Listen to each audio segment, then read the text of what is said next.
There are three main kinds of record books. The first one is your permanent record. This is the main record in 4-H. This is what most people are talking about when they just say record books. Next one is your project report form. You can do one for every single level that you're in 4-H, every single project that you're involved in.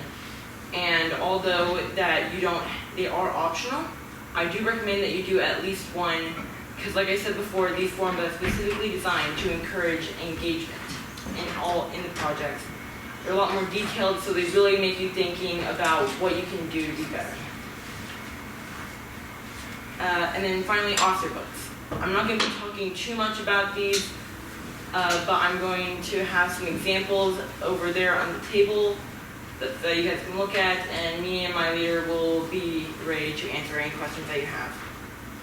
Not all officers actually need to turn in a record book at the end of the year. The ones that do are secretary and treasurer. These two are very important because they have a lot to do with the inner workings of the club, especially treasurer because it has to deal with the money. Reporter is another one that has to do a record book.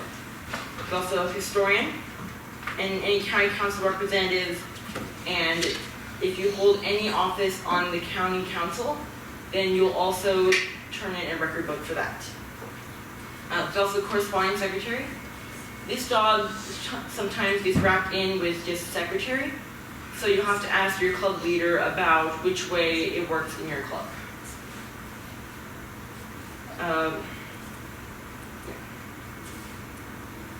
Alright, so now, what is your permanent record?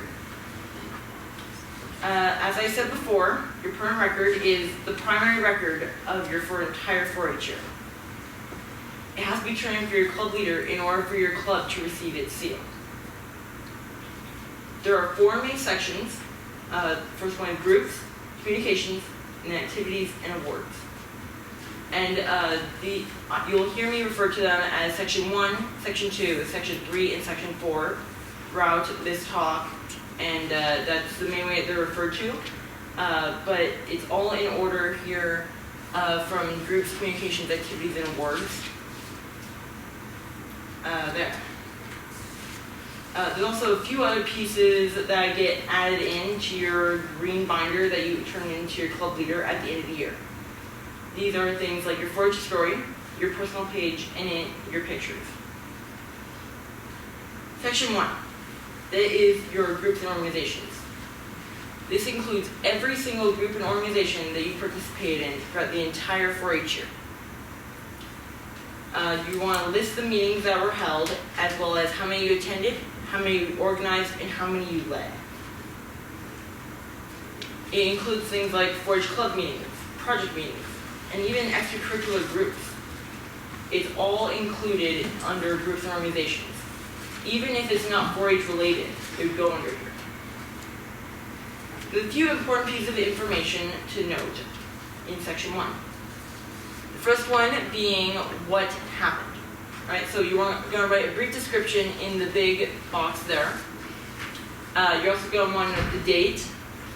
If it happened over the course of the entire year, like your club meetings, then you would list the year.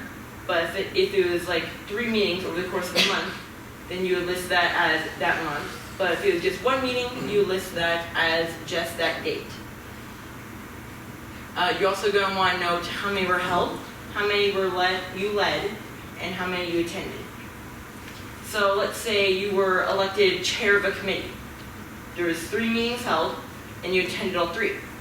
Since you were the chair, you would also led those committees. But let's say that you got sick for the first one. So there's still 3 held, but you only attended 2, and therefore you only led 2 of them. And then the level is split up into 5 different groups. These are level, local, county and district, area and regional, and then state and national and international. If you want to list it as what it was advertised as. So if it were advertised as a state project meeting, then you label it state. But if it were a club meeting, that would be considered local. And most school groups will also be considered local here. And then you also want to note how many hours it took you. If the preparation is included here, and maybe you don't have the best accurate information for that one, but just get as close as you can, especially the older you get, because the more complete your record books are, the better it's going to be. And now write it down as it happens. This is so important. I cannot stress this enough to you. It is so important for making sure that you don't forget anything, as well as you have the most accurate information that you can. Section 2 is any communications and presentations, exhibits, or contests that you've entered. This is presentations that you've, maybe you did one for the county club. It's contests that you've entered. Yes, even sporting contests will go on here, not just 4-H related things. It's any work that you did that was judged is the main rule for this. There's a few more pieces of information that you need to capture here. Again, you need to have a description of what it is, as well as a date. But you also want to know whether it's 4-H or non-4-H. If it's 4-H related, like club day or fair, then you would omit the asterisk. But if it were something like a sporting event that you competed in, then that would be put an asterisk there. As well as if it was a team effort.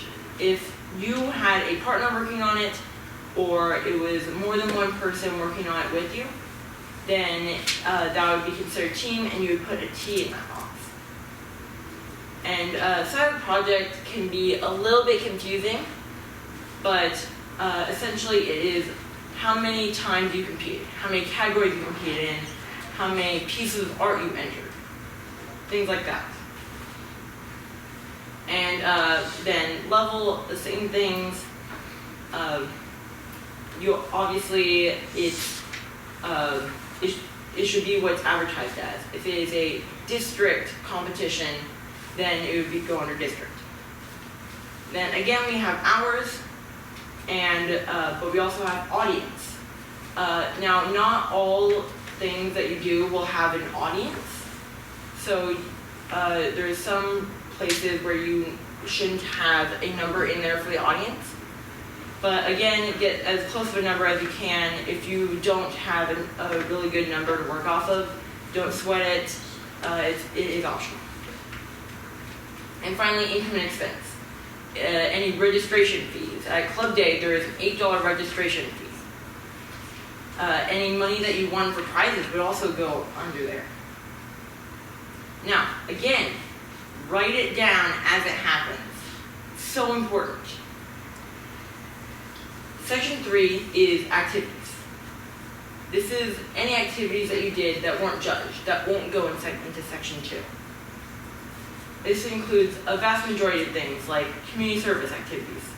Maybe it's one-on-one mentoring with a different 4-H'er, interviewing someone for your 4-H reporter, dropping off any donations, or attending a judge event that you just participate in. It could even be something like purchasing materials for a project. For Section 3, there's a few other things to note, as well as what you did and the date. You're also, and what if it's non-4-H or not. You're going to want to note whether it was leadership or citizenship, or maybe it was both. Leadership is if you led it, if you organized something that was done. And citizenship is doing something for someone else without asking for anything in return or without compensation. You're also going to want to note the level, as well as hours, audience, and an income or expense that you have. If you're doing something like buying something, then hours wouldn't probably be, audience probably wouldn't be a really good thing to write down, so you can leave audience blank. Now again, say it with me this time, write it down as it happens. Write it down as it happens. So important, I cannot say this enough. Alright, now we're coming back, we can get into Section 4. And that is going to be the most important recognition. This is the awards that you've won this year. Maybe you got some certificates or won scholarships. All that would go onto here. You will not include everything that you won this year, but if you feel like you are really proud of it, then you should definitely make a point to include it into section 4. For this one, you have to write down what kind of recognition you got. What did you win, right? Where did you win it from? As well as the date. And an important distinction here is that it's the date that you won it on, the date that it was given to you on, not necessarily the date that you won it on, although they are generally the same. As well as if it was local, county district, all the way up through national and international. All right, and write it down as it happens. All right, now we're getting into those couple other things that get added on into with your permanent record. That gets turned into your club leader with that in that green binder. All right. Your first story is up to 6 pages long, but not over. And it is double-spaced, 12-point font, and it has 1-inch margins, except for on the left side where it'll have 1 1/4-inch margins to account for the binder. You want quality over quantity here. The content of your writing is much more important than the length of your story. Different clubs have different requirements for what they want, how much they want you to write. Your permanent record is judged by your club leaders, so you're going to have to ask them how much they think should be in there. All right, now moving on to our personal page. This has a lot of information that should go at the very front of your record book. So if you will notice, there is a box over here. You will put a picture in there, and it's really easy. It's a PDF that's really easy to fill. Just drag and drop onto that square. I like to use pictures that they have to be recent pictures so they can tell who you are. It's really meant to be more of a head and shoulders picture so they can distinguish you. I like to use my fashion review pictures if I did fashion review that year. So that, because it's nice and easy, it's all ready to go. You just gotta crop it so that you can get your face. You're also gonna wanna list the projects that you're enrolled in. Not necessarily all the projects that you took to fair, because you can be enrolled in a project and not take one to fair or exhibit in club day. But the project that you're enrolled in. And you should write them down in a column on the left. But if you have too many projects and they won't all fit onto that column, then you can start a second column over to the right and fill in those rows. And then there's just some other information to put in at the top. It's really straightforward, really easy, it's there. All right, and then pictures. You can have up to 18 pictures across 3 different pages with 6 on each page.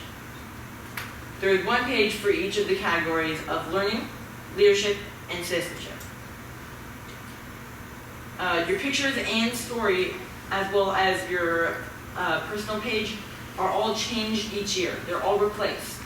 But your other sections, your main sections, are only added on to. They're not completely replaced or changed.